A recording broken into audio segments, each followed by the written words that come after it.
9 Celsius in Manchester, winds beginning to get a little stronger by lunchtime. And a lot of cloud expected across northeast England through Tuesday morning, with hill fog as well. Patchy rain and drizzle over the hills and especially around the coasts, highs reaching around 8 degrees Celsius. A frosty start across northern parts of Scotland with some sunshine to begin with. Cloudier further south with some patchy rain or drizzle and still chilly with highs of about 7 Celsius. Overnight rain will continue to move away from Northern Ireland with some sunshine developing across the west. Breezy for all, making it feel a little chilly and a top temperature there of 8 degrees Celsius. So rain tending to ease across the UK then as we move through the afternoon, but staying largely cloudy and damp. Canary Islands sponsors the weather. Join me, Mark White, here on GB News. For more than 2 decades, I've been at the sharp end of reporting crime and security at home and abroad. From the scourge of terrorism to the fight against violent crime and the deepening small boats crisis in the Channel. They're issues you rightly care about, and so do I. As GB News Home and Security Editor, my focus will be on the stories that matter to you. You're watching GB News live across the UK and the world on our digital stream. GB News is Britain's news channel. We are the UK's home of discussion and debate from all perspectives. We are here for you. Don't forget to join our YouTube community by clicking on that subscribe button. And if you want the GB News app, you can click and catch up on programmes anytime. We love to hear from you, so email us. gbviews@gbnews.uk. Thanks for being part of the GB News family. My name is Andrew Doyle. Join me every Sunday evening at 7 p.m. for Free Speech Nation. This is a show where we address current affairs and news stories of the week with the help of 2 wonderful comedian panellists. I brought in comics because I want to give it a lighter edge, and also they work for less. See you there.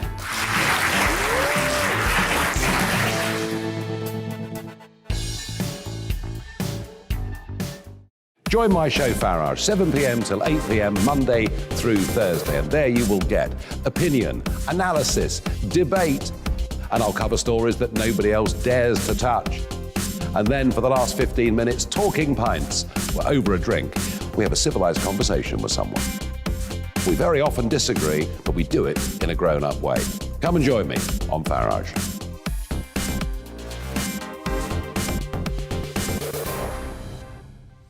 I'm Colin Brazier. I've reported from more than 70 countries around the world, covered wars from Afghanistan to Iraq, from Lebanon to the Balkans. I'm trying to bring that experience, that feel for events, to the studio. And something else. I'm ready to give an opinion. Today's stories with a spark. Brazier from 8 p.m. weekdays on GB News. Join us for Political Correction. We're here every Sunday to correct politics and put you, the people, back in charge. We talk about all areas of the United Kingdom, including Northern Ireland. Our debate goes way beyond the Westminster Village. It's about the real country. It's about your opinion. So please, we want you to tell us what you think. This is Political Correction. Every Sunday morning from 10 a.m. here on GB News.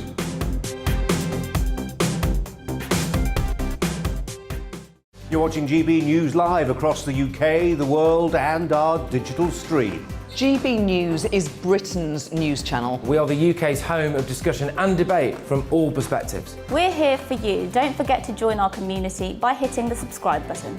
And download the GB News app so you can click and catch up on programmes anytime. We love to hear from you. Email us at gbviews@gbnews.uk. Thanks for being part of the GB News family.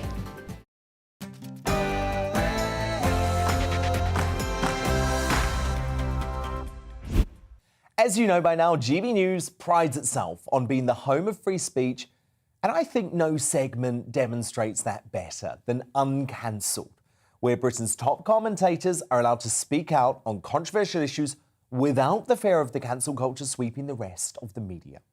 You won't find hysteria here, but reasoned arguments from the likes of Great Barrington Declaration scientist Dr. Jay Bhattacharya and Dr. Martin Kulldorff, A State of Fear author Laura Dodsworth, Spectator associate editor Douglas Murray, and the star columnist Rod Liddle on the topics that matter most to you.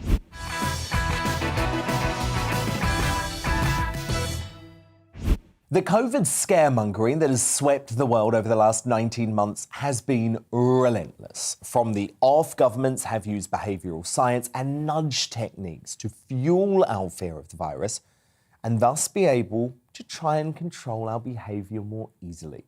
One woman who has been at the heart of exposing these tactics is Laura Dodsworth, author of the best-selling book A State of Fear, which I was interviewed for and I highly recommend. And actually, some of the most serious accusations levelled at the government don't come from me, they come from the scientists advising the government themselves. One told me that they are stunned by the weaponisation of fear, which fed the strapline of the book. Another said that the use of fear smacks of totalitarianism. And when I pressed that point, admitted it is unethical. It would go against codes of conduct. I think that with the identification of COVID anxiety syndrome, and as we see the fallout, the impact, the collateral damage of the use of fear, it's going to become a more important public conversation.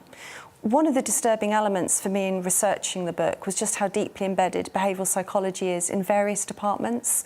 So people focus on Spy B, these advisors, and in fact I'd say in a way they've almost been wrongly caricaturised as villains.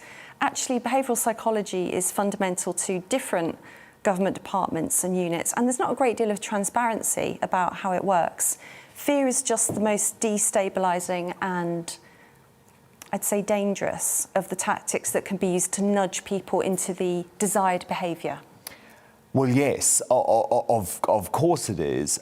But what's so fascinating, and Dominic Cummings has admitted this, you know, the government's fear in the early days of the pandemic is that the British people would not be terrified, that we wouldn't listen to the nudge tactics, and that in fact, after just a few weeks, we would ignore lockdown measures. So that's one of the reasons why they went so hard with all of the terrifying messaging. Why do you think that the British public actually was so susceptible to the message and actually embraced lockdowns? And the polling now even shows that the majority of Brits would prefer harder and longer lockdowns and would prefer to take a much more conservative approach to reopening. OK, there's lots to pick up on there. I mean, first of all, mobility data shows that people changed their behaviour before lockdown and before the fear campaign. People, I believe, would naturally temper their behaviour in an epidemic because it's frightening. I'm sure everybody was thinking, you know, will I get this? Is it going to affect me? Is it going to affect my family? Is it going to affect my community? Everybody would be thinking like that. I think a government that relies on nudge and subliminal methods and fear messaging to control the population, to make them behave a certain way, has stopped trusting the population. And I actually think the British people deserve a lot more respect and trust than that. The trans debate has been a contentious subject throughout 2021, from the introduction of the Olympics' first trans athlete to the attempted cancellation of J.K. Rowling over her stance about women's rights. Radio legend Jenny Murray was one of my first uncancelled guests who tackled the debate and gave her passionate case for the preservation of the word woman. You know, I don't care if a woman wants to live as a man or a man wants to live as a woman. Whatever, be happy, whatever you want to be, but don't stamp on the toes of those of us who were born women. Sex actually does matter, biology matters, and we have fought for years and years and years to have the right to have single-sex spaces, to have refuges for women who have suffered domestic violence, all of those things. Prisons that the sex needs protecting. And that was my argument, you know. But like J.K. Rowling, you're then called transphobic and a TERF. A TERF. When somebody suggests that when I had my two sons, I chest-fed them. No, I didn't. I breast-fed them. What's wrong with the word breast? It's our word. Women have breasts. You don't chest feed a baby. Yeah. But you felt, I guess what's happened to a lot of people, though, is they feel the world around them change. And I presume you felt the BBC around you change. You didn't necessarily change, they did. The whole question of impartiality has become stricter, I think. You know, there were times with previous directors general where I was actually asked to write a column for The Express. Oh, you know, it's great, it's really good publicity for Women's Hour. It's got much stricter. Yeah, because you were also stopped from covering the election, I believe, and that's because, Brexit. That's because I was a Remainer, and I managed to make that clear. But what was one of the reasons that, you know, when I went to tell my boss that I was going to leave, he said, "Oh no, my goodness, what are we going to tell the audience? They're going to be really upset." And I said, "No, this is my decision. I want to go." And one of the reasons I wanted to go was to be freer, to say what I wanted. And you are unleashed now. And I'm unleashed at the Daily Mail, the lovely Daily Mail. What we know is if you fat shame somebody, it doesn't help at all. It just makes them draw back into their upset and their depression, and they go and eat you to the cupboard. bar of chocolate. Well, no, absolutely, and I know a lot about this because I've been 3 stone heavier than I am now and 3 stone lighter than I am now. And I hate saying this, Jenny, because it makes me feel like I'm turning into one of those snowflakes that I despise. But I don't like the F word, and that's why I was so interested that you used it. And I'm talking about the FAT word because for me, it's like you were talking about, dagger. not the other one. No, not the other one. Because for me, it's like a dagger. It's like a dagger. Do you know what I mean? Because that's one of the words that's been thrown at me. It is. It's really upsetting, but you owned it. I own it, absolutely. And I think we need to be honest about it. So you would describe yourself as fat? Not now. No, but previously. Good Lord. No, but when you were 23 stone, because I never would. When I was that size, I would never say it. I was obese. I was... But see, obese is okay for me. Why? I'm okay with obese because it feels like a medical term. There's something about that word, fat. It just means fat, love, that's all it No, means. I know. I'm very sad to say that COVID was probably the word of the year in 2021. But rather than spew out all of the absolute hysteria of the mainstream media, I sought to shed light on how we could best deal with the pandemic while preserving our way of life and limiting other health crises. One of my inspirations is Professor Jay Bhattacharya. He's from Stanford University. He's the co-author of the Great Barrington Declaration too. It's really hard, right? Because I don't think perfect focus protection is possible anywhere when the disease is widespread. But you can do better than places like the UK. And actually, I shouldn't just blame the UK. Where I live, California did. And the key is that you have to think to yourself that it is possible, and then start designing policies, for instance, to protect nursing homes. A lot of the deaths in the UK have happened in care homes, and just as in California, where I live, many of the deaths have happened in nursing homes. You have to protect people live in the workforce, older people in the workforce, who, if exposed to the virus, would face dire risk. So for essential workers that are required to go out, maybe give them sick leave or give them lots and lots of strategies were possible, and not all of them adopted. Instead, the UK and many other places adopted lockdowns, which have caused incredible harm. Just as you said, Dan, at the beginning of the introduction, the harm includes damaged, delayed medical services. Like many women skipped mammograms. They're going to show up this year with stage 4 breast cancer that should have been picked up last year, and they will die from it, and they should not have died from it. Where there are untold damage to the mental health of the population, and we could go on and on. The harms of the lockdown are incredible. If you go to collateralglobal.org, where I'm working on trying to document these harms, which I hope the public inquiries look into when they're done, because it's not just a costless intervention; it's an enormously costly one. Internationally, it's thrown tens of millions of people into poverty worldwide, including starvation. Hundreds of thousands of of children in South Asia, for instance, are killed, dead from starvation and malnutrition as a result of the lockdowns. So it was a very harmful, costly strategy. And I actually don't think it protected the old. Despite the lockdowns, you had terrible outcomes in the UK and elsewhere. I'll just give you an example of a success story. In Florida, which actually followed a focused protection strategy, it's had lower mortality once you adjust for the age, the older age distribution of Florida than California. Actually, even if you don't do the adjustment, it's had lower. And California is locked down for a year and a half. My children have not had normal school, whereas in Florida, 100% of the schools have been in person. So to answer your question, yeah, it's a complete mistake to have relied on lockdowns as a strategy. It's not actually protected people against COVID and has had all these collateral harms. At the same time, I also celebrate what we've achieved. I don't think it's not just that we should look back and pick at what we did. I agree with you, Dan. It's worth doing that, but it's also worth celebrating.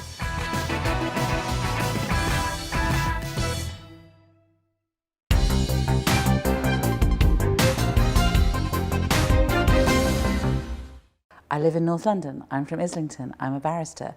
I'm married to a really successful barrister who's become a judge, a High Court judge. He was knighted. He's now in the Court of Appeal. I'm very proud of him. And we've done well, and I talk like this. But there's kind of another side to people. I mean, as with caricatures, there is some germ of truth, but quite often they paper over the real truth.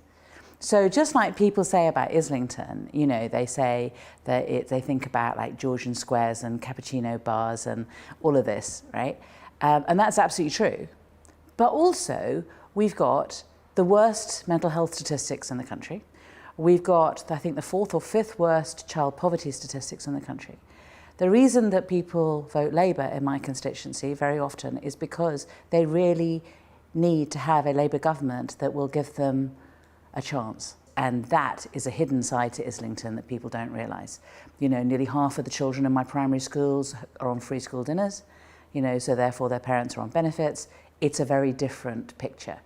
And the same with me. So I've done well, but my parents split up when I was 7.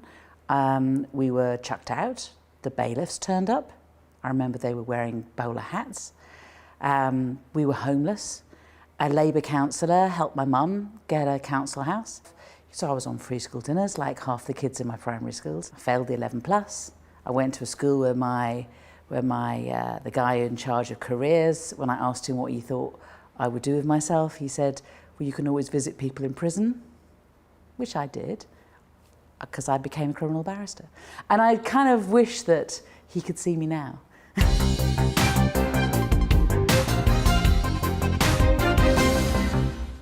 You're watching GB News live across the UK and the world on our digital stream. GB News is Britain's news channel. We are the UK's home of discussion and debate from all perspectives. We are here for you. Don't forget to join our YouTube community by clicking on that subscribe button. And if you want the GB News app, you can click and catch up on programmes anytime. We love to hear from you, so email us. gbviews@gbnews.uk. Thanks for being part of the GB News family. My name is Andrew Doyle. Join me every Sunday evening at 7 p.m. for Free Speech Nation. This is a show where we address current affairs and news stories of the week with the help of 2 wonderful comedian panellists. I brought in comics because I want to give it a lighter edge, and also they work for less. See you there.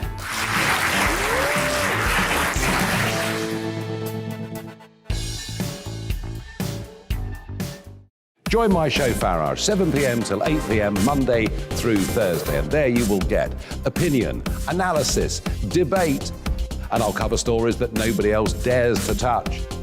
And then for the last 15 minutes, talking pints. We're over a drink. We have a civilized conversation with someone. We very often disagree, but we do it in a grown-up way.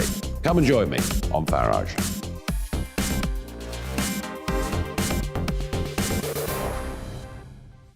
I'm Colin Brazier.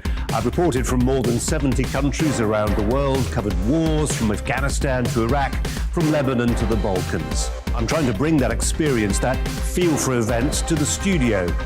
And something else, I'm ready to give an opinion. Today's stories with a spark. Brazier from 8 p.m. weekdays on GB News.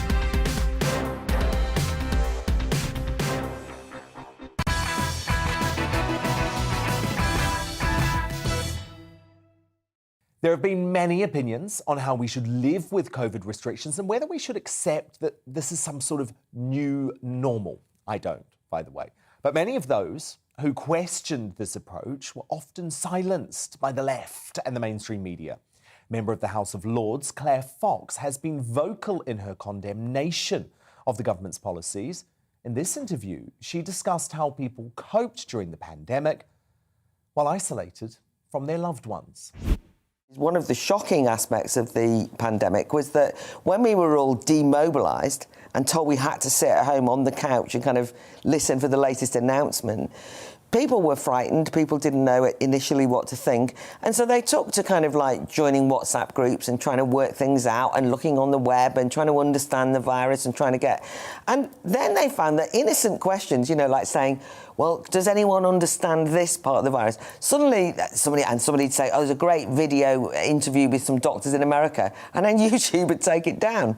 And then the government were describing anything that didn't fit a particular narrative and actually pressurising the big tech to take things down. They were saying that is misinformation. Now that then created this atmosphere of censoriousness that made people, I think, become suspicious of official information, and it's fueled... Well, there's been a lack of scientific debate at a time where you could argue scientific debate has never been more important. But I think it was also about trusting us to say we can sort out the wheat from the chaff. Look, there are some mad ideas around, but that's what public debate's around, where you can start saying that's a crazy idea. When they start banning things or start creating an atmosphere where they say that is a dangerous piece of information, that sadly fuels conspiratorial thinking. Emma Raducanu's victory this year at the US Open was a proud moment for most Brits. But for some reason, many on the left tried to use the new superstar's heritage to push a political cause. The brilliant author and Spectator columnist Douglas Murray spoke with me about how sport was being used as a justification for open borders. The thing that made me so angry about this, Douglas, was an assumption, an absolute assumption in this narrative that Emma Raducanu and her family, as legal immigrants to the UK, would support mass illegal immigration across the Channel. Whereas actually, the more illegal immigrants that enter the UK without their papers and that sort of thing, the less immigration there is of brilliant citizens like the Raducanus. Yeah, that's right. It's great to be with you, Dan. That's completely right. There has been, what I mentioned in this recent column for Spectator was that it's just so stunning to me that 7 decades, as I said, after mass immigration began into the UK, we still have this kind of unbelievably pre-elementary debate about it, where the fact that Emma Raducanu happens to have been born to parents who migrated to the UK somehow means she has to be used as part of a political football to explain that therefore all immigration is great. And there are lots of things that come in a set of presumptions and claims like that. One of them is that there's sort of no difference, as you mentioned, between legal and illegal immigration. Of course there is. The difference is the law. The second thing is that it sort of suggests that immigration is only a good. And after 7 decades, we should be able to say, yeah, it's got lots of good things in it. And nobody tires of pointing them out. And there are downsides too. And you've got to take the rough with the smooth, the ups with the downs, and that we should by now be able to recognize that. We shouldn't have to pretend, as I said in the column, that everyone, for instance, crossing the Channel into Dover is a future US Open winner, and that basically Britain should announce to the other countries that they shouldn't bother sending anyone to the US Open in future. It will be a totally British-dominated podium for the rest of time. These are sort of just nursery-like fallacies, and I'm just stunned that they keep being trotted out after all of these years, because the public know better than this. We know it's a complex picture. We're not just bigots in waiting who have to be sort of hit with a stick to get into line with all of the pabulum you hear from figures like those that I quoted in my piece and you just quoted. But it's not just this. This is an example of the fact that on issue after issue in modern Britain, we seem to be totally incapable of being treated like adults and having conversations that adults should be able to have. While the Conservative Party maintained a poll lead for most of the year, many traditional Tories have started to lose faith with the party as a result of Boris Johnson's big government approach, including increased taxes and continued draconian controls on the way we live thanks to COVID. So is Nigel Farage's former party Reform the answer? Its new leader, Richard Tice, sat down with me to put his case. You know, they tried to cancel us, but actually we have, as you say, we've been uncancelled. Yes. And not before time. By the polls? Yeah, by the polls, and because actually what's happened is people have suddenly realised that they're no longer the Conservatives. I've been calling them for 6 months the con-socialists. They are the party of high tax, high regulation, meaning low growth and lower wages. So in a sense, they're just like the Labour Party. So they're both socialists, and that actually is not what people who voted Conservative at the last election, including many Red Wall voters who'd never previously voted Conservative, so they're looking elsewhere and they say, who's going to stand up for decent, ordinary British workers? Do you need a high-profile defection to actually have a presence at Westminster? All comers welcome. It would be, of course, it would be great. I mean, it would be. And is there a chance of that? Are you speaking to anyone? I mean, obviously, I couldn't reveal negotiations on the live on air. But are there Tory MPs, without naming any names? There are some very disgruntled Tory MPs. And have they approached you? Who realise that this is no longer the party that they thought it was. And they can't trust what their leaders say. They don't recognise the Prime Minister from the person who was elected in December 19, and they're very, very concerned. And they're working out what can they do about it. And I think, you know, democracy is best served when there's more choice. You get more debate, more discussion, and then voters have essentially, they've got more choice. So we've got, as we speak, I've got about 280 candidates for the general election. We'll be standing, give or take, 600. And there'll be 5 parties that are standing that sort of number of candidates, and we'll be one of them.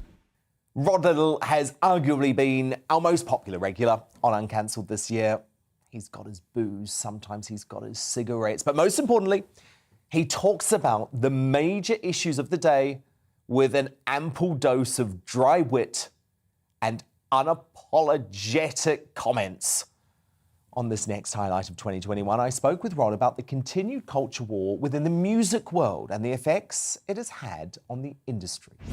If I were a black violinist who had just been taken on by the English touring opera, I would be extremely worried that I'd been taken on not because I was a brilliant violinist, but because of the colour of my skin. And that's the other terrible thing it does, is that it casts doubt upon the people who are taken on, who may come from ethnic minority backgrounds, and who are not there because they're brilliant, but because they're black, which is an absurdity and condescending and vile. I mean, I remember when I was at the Today programme, editor of the Today programme, we had a large number of ethnic minority reporters, producers, researchers, and so on the programme. And we had to do audits, race audits all the time, which really annoyed me. And it annoyed them, and it annoyed me that there would be any suggestion that any of them would have been taken on because of the colour of their skin rather than because they were brilliant journalists. It is condescending, patronising, and it's wrong, purely wrong. And do we have any idea why the Arts Council didn't seem to back this decision? Was this just the ETO being uber woke as a sort of renegade organisation, or did they think there was some sort of pressure to diversify? I suspect they did think there was some sort of pressure to diversify, and I think also that stuff I was talking about earlier, which is that all of our corporations, all of our third sector corporations, the public sector institutions, many of them are led by people who wish to prove their woke credentials by being more virtuous than thou and more radical than thou in imposing fatuous and idiotic and divisive and unpleasant regimens on the people who work for them. We've seen that at the National Trust. We've seen it at various Oxbridge colleges. and we're seeing it now throughout the various institutions which preserve our musical heritage back to the 16th century. All year, I've spoken about the authoritarian and unjustified measures Australia imposed on its citizens as it turned itself into a hermit kingdom and unsuccessfully pursued a zero COVID policy, which thankfully they eventually had to abandon. One man who took the place of the toothless mainstream Aussie media was wedding photographer turned citizen journalist Rukshan Fernando, whose shocking protest footage was viewed by millions around the world.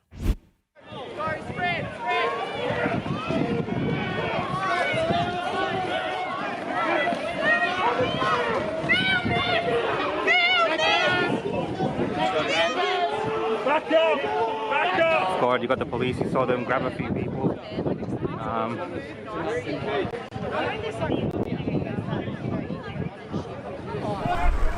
Don't go ahead of us.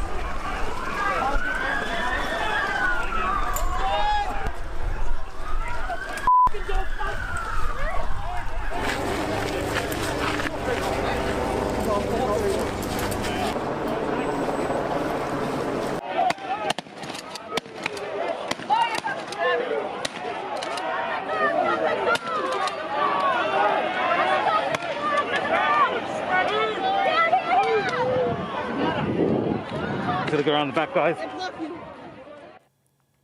Wow. Rukshan Fernando, I wanted to play that footage because it still shocks me to my core that I'm witnessing scenes in Australia, the great country, I thought a country that believed in freedom, doing this to its own citizens who don't believe that draconian lockdowns lasting months and months and months are the answer to the COVID crisis. And Rukshan, it's been fascinating for me to see your journey too, because you now have loads of COVID extremists attacking you.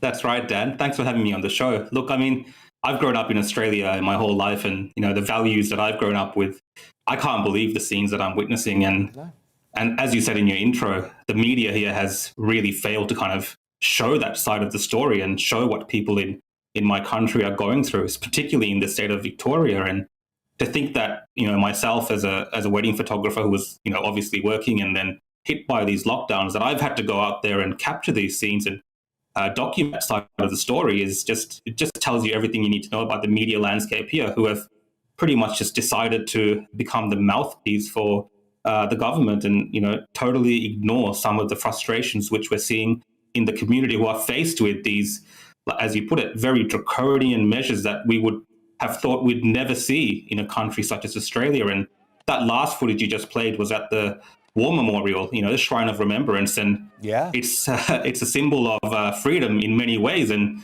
to think that unarmed Australians are fleeing from the police who are firing rubber bullets and tear gas canisters at them is a shocking image that you would never think you would see in a country like Australia. But I'm living it, and the world is watching, and it's shocking in many ways.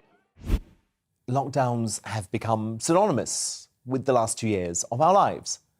But just how effective were they in stifling the spread of COVID-19? Professor of Medicine at Harvard Medical School, biostatistician Martin Kulldorff spoke with me about just how effective these freedom and economy-destroying measures really were. The term herd immunity is a scientific fact. I mean, what is going on here? Yeah, it's very strange. It's like attacking somebody for believing in gravity. Both gravity and herd immunity are known scientific phenomena. So it's very strange what they wrote in the British Medical Journal. I think it's very embarrassing for the British Medical Journals that they publish sort of tabloid gossip and slander. Why are they doing this, Martin? Why is there such a desire by, I would describe them as the scientific establishment, but I would also say the political establishment, the media establishment. Why is there a desire to not question the efficacy of lockdowns, especially given this is such a new addition to the public health playbook? Yeah, it's sort of surprising, but I guess that, I mean, they implemented their preferred option with the universal lockdowns, and we now know that it didn't work. They said that it would protect the older, vulnerable people, but it didn't. A lot of people died.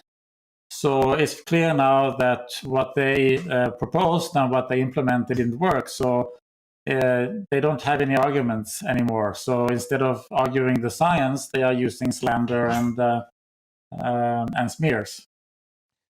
What we should have done was to do better protection of the older high-risk people who are high risk of mortality, because while anybody can get the disease, there's more than 1,000-fold difference between the old and the young in terms of dying. So again, this winter there's going to be another wave, so we have to do much better protecting the older vulnerable people, not through vaccinations, but also through other means. From David Chappelle to Ricky Gervais, comedy has become the latest target of those who just love cancel culture.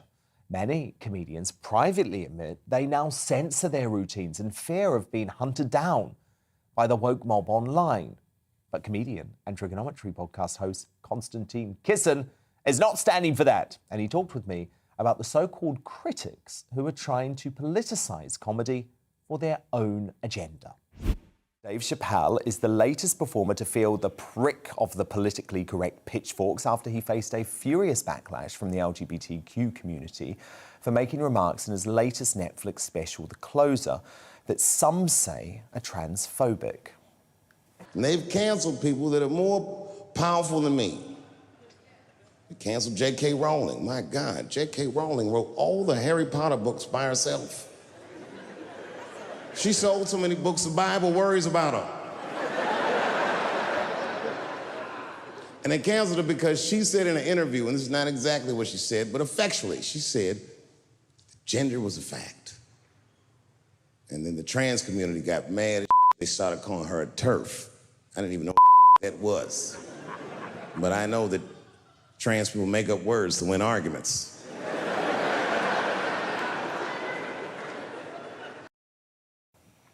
Now, Netflix staff members joined the circus in Hollywood today as they staged a walkout in protest at the special not being taken down. To chants of Trans Lives Matter, campaigners pushed for Netflix to respond to a list of asks, including the hiring of more trans executives and greater spending on trans and non-binary content. But they were met by counter-protesters who simply said, "We like his jokes." And as the comedian Konstantin Kisin points out, there has been a real disparity between how much real audiences truly enjoyed his latest stand-up special versus how the woke critics rated it. Did they hate it because Chappelle dared to, in their view, punch down at angry trans activists, or was it because he called out perfectly the far left's faux woke rage and hypocrisy? So is giving certain groups special protection from the butt of comedians' jokes not patronising and ironically denying them true equality? Well, I'm delighted to say the comedian and Trigonometry podcast host Konstantin Kisin joins me now. Konstantin, wow, what do you make of this one? Well, it's good to be back, Dan. I'm starting to think Dave Chappelle is even cleverer than I always thought, because I think this is a very good ploy by him to get as many people as possible to watch his last special. And I'm seeing a lot of people saying that. You know, I didn't even know who Dave Chappelle was. I didn't know what he does. And this is the first of his specials that I've seen. And now I've gone back and watched all the previous ones. So well done to him on getting the attention that I think his special deserves. But I think you're right, Dan. We are in a position now where, you know, the irony of it is, and you played a very short clip there of him talking about the trans issue, but Dave Chappelle goes after everyone. I'm Jewish, as you know. He makes fun of Jews. In fact, at one point, I think he jokingly compares Jews to the Nazis of all people, and so on and so forth. He makes fun of black people, white people, women, etc., men, of course. And if you sat through that whole thing and you thought, well, this is all very well, and these are just jokes, but then when it gets to your particular issue, then you have a massive meltdown. I think you're not being very consistent there, which is interesting. And of course, Chappelle did say with this that the reason people get upset with his jokes is that they don't listen, and it's good to see them proving them wrong. British rapper Zuby became an outspoken voice during the pandemic over his concerns about how COVID has been used to control our daily lives. He's become a popular voice for the voiceless on social media, and one of the guests on my show who receives the biggest reaction from you. Zubi, we're going down a very worrying path in the UK, as I know you're following closely. Today, the news confirmed by the government that there will be an official no jab, no job policy in the NHS from April. If you are not double vaccinated, you're booted, no matter what level of natural immunity you have, no matter your age, no matter the service that you've put into the NHS. What's happening to the UK, Zubi? This is insane, and it's not that this is just happening in the UK. These are the same policies sweeping through across the USA, Canada, various Western European countries, New Zealand, Australia, even certain developing countries. And the notion that you're going to put the job, I mean, look, firstly, last year it was all clap for the NHS, these people are heroes and whatnot. And now I think it's absolutely disgusting the way that they are now being villainized. The same thing has happened in all of these other countries. Also, the notion that people are concerned that the hospitals are overwhelmed or going to be overwhelmed, and then you want to fire tens of thousands or up to 100,000 healthcare workers, people who have been working throughout all of this thing while lots of people have been sitting on their butts, watching TV, working from home, collecting easy paychecks, whatever. These are the people who have actually been dealing with the patients. Tons of them have already contracted the virus and recovered from it and got strong antibodies, very robust immune systems already. And there's no logic to this. There's no science. And this is what it is that causes people to raise their eyebrows and ask questions.